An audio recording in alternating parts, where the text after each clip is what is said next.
Welcome to the Trash-Free ICT Volunteer Scientist Training. This training will walk you through the details of the collection location, how to count and categorize data, and what to do if you have questions while collecting data. First, thank you for volunteering to be a community scientist for the Trash-Free ICT project. With your help, we will be able to gain further understanding of aquatic litter in Wichita. The purpose of this project is to gain an understanding of the litter found near Chisholm Creek. The data that will be collected, compiled, and analyzed can help inform city leaders and community members about litter in Wichita.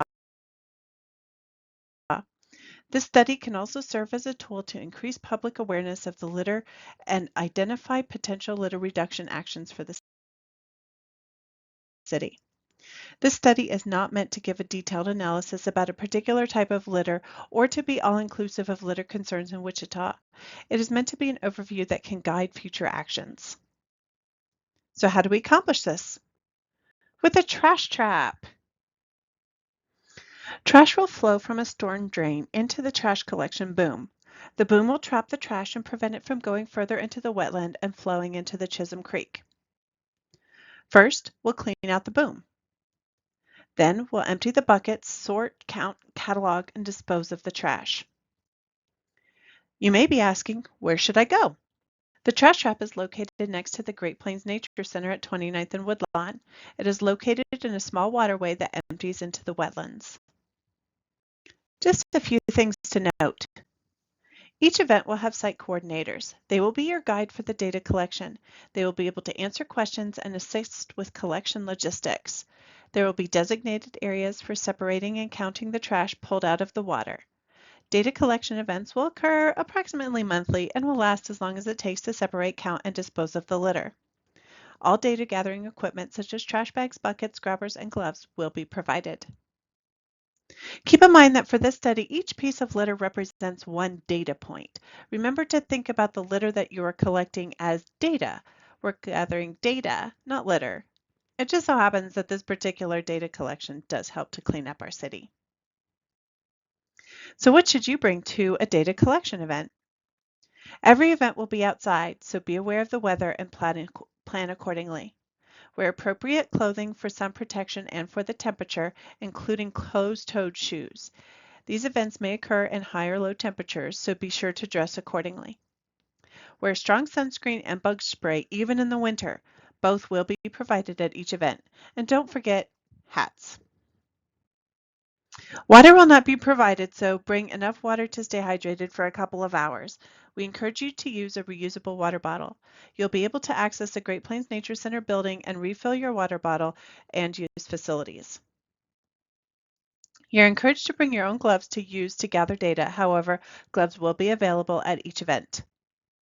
All gathering equipment such as trash bags, buckets, clipboards, grabbers, etc. will be provided. And most importantly, safety first. Bring your own work gloves, or you can use the gloves that the site coordinator will have. Regardless of your choice of glove, just don't forget to wear them.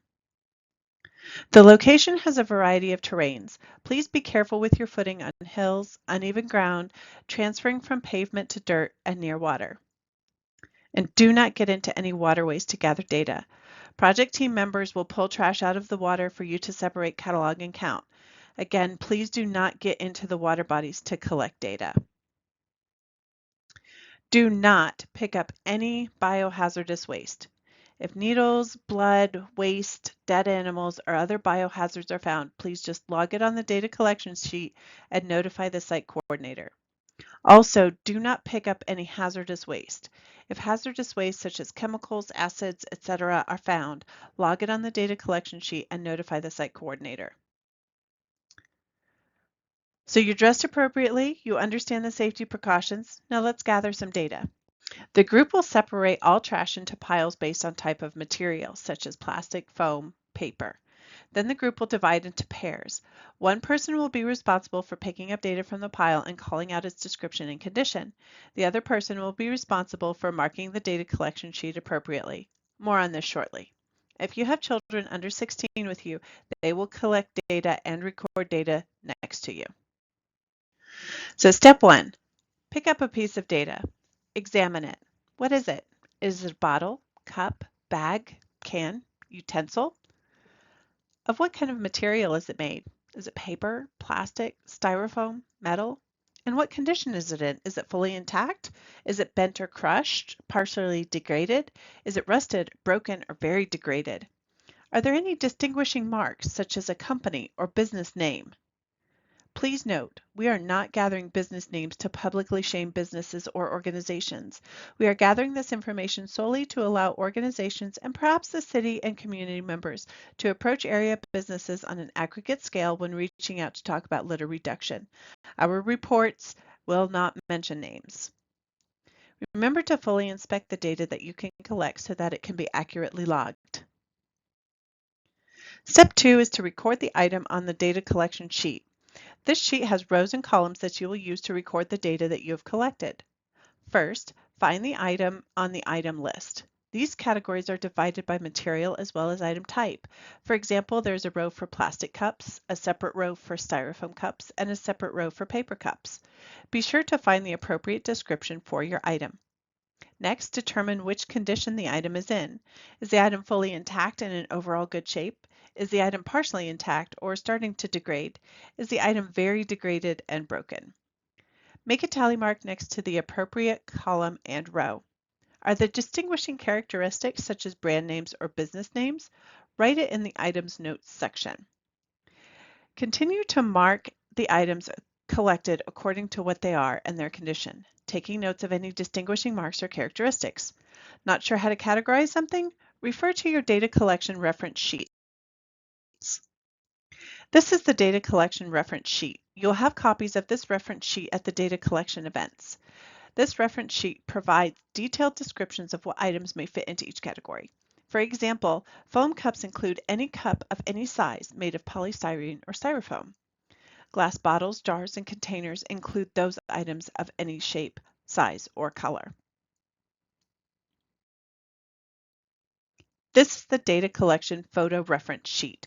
You'll have copies of this photo reference sheet at the data collection event. The photo reference sheet provides an explanation and photos of the various condition options found on the data collection sheet and shows photos of example items that might fit into those categories. Some items will be too small or unrecognizable to categorize. Those items will be counted using volume containers.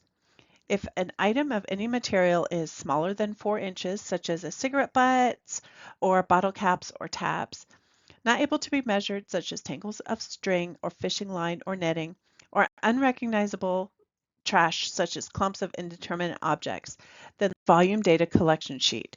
The 5-quart containers will be provided. The small, unrecognizable, and unmeasurable items, such as tangled string, line, or wire, cigarette or cigar butts, bottle caps, tabs of any material, and other unrecognizable litter will be put into the bucket. Once a 5-quart bucket is full, place a tally mark in the number of containers area. Then dump the bucket into your trash bag. Make a tally mark for each bucket that you fill. If you only fill your bucket partially, mark the number of quarts in the number of containers section. The notes section is for writing down noteworthy information about your buckets. For example, if one of your buckets is mostly cigarette butts, please make note of it. If you find hazardous waste such as paint or batteries, note the approximate size of the object, how many of that approximate size you found, and any notes that can describe the item. Then notify the site coordinator of the hazardous waste. Do not pick up hazardous waste. The proper cleanup crew will be notified to dispose of it. If you are unsure if an item should be included in volumetric collection, you can use the box on the sheet to determine if it is the appropriate size. For example, if a broken utensil or the bottom of a broken glass or cup may be small enough to count it as volume measurements. If you're unsure about an item, ask your site coordinators. Finally, put the gathered data into the trash bag. When a bag is filled, take it to the designated spot. Repeat this process until all of the trash is counted. At random times, the site coordinator will ask you to switch roles. This ensures that the data being collected is reliable. You may be wondering, what if I forget all of this? Don't worry, your site coordinator coordinators will go over some of these details again at the data collection events, and they will be available to assist you along the way. You can watch this video as many times as you like on the Trash-Free ICT website. So here are some answers to some commonly asked questions that may arise. What do you do if you find any hazardous waste? Do not pick it up. Take note of the item on your data collection sheet, then notify the site coordinator and they will contact the proper department to come clean it up. Hazardous waste can include needles, waste, paint, chemicals. Do you have to move large or heavy items? No. Please do not try to lift or move heavy items. Mark the item on your data collection sheet and then notify the site coordinator who will contact the proper department or organization to have it removed. What should you do if you get injured while collecting data? Notify the site coordinator immediately. They will assist you with the proper next steps. What do I do if I'm unsure about how to categorize litter? Use the data collection reference sheets. Also, you can ask your site coordinator. They will be able to provide you with direction. If you find a beverage container that still has the lid and straw attached, do you count each piece separately? Yes, you will mark the cup, lid, and straw in the appropriate rows and columns. What if you find a crushed can? Does that count as an intact aluminum can or as small litter? Even though it may be under 4 inches, this is an exception to the rule. A completely crushed aluminum can is considered intact and should be logged on the data collection sheet. If it is crushed and starting to degrade or fully degrade, then log it on the sheet under the correct degraded category. What if you find a crumpled or folded piece of paper or receipt that is less than 4 inches in its crumpled or folded state? Does that count as a receipt or a small litter? If it is intact and just crumpled or folded, mark it on the data collection sheet in the appropriate category. If it is just small bits or fragments of paper, count it as small litter and place it in the volume bucket. What if you find a beverage container that is broken with only the bottom inch or 2 intact? Does that count as a degraded cup or bottle or as small litter? This will count as small litter. What if you find a small lid that is fully intact? Does that count as a lid or as small litter? This will be counted as a lid. If it is broken but still identifiable, log it as a degraded lid on the data sheet. If you only find a small piece of a lid and you're only partly sure that it is in fact a lid, please put it in the volume container. What is other data? Other data are items that are identifiable but do not have a listed category.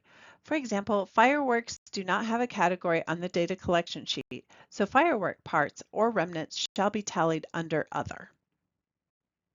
Do I have to distinguish between types of metals, such as tin or aluminum? No, just quantify the numbers and types of metal objects that you found. Congratulations! You have completed the training to be a volunteer scientist for the Trash-Free ICT project. Look for reminder emails to come as event dates get closer. Watch the Trash-Free ICT website for updates and share about the Trash Trap project with your friends, family, and colleagues. Contact us with any questions. Thank you for signing up to help us with this study. If you have any questions, please contact Michelle DeHaven at the listed email address. Thanks again and see you soon.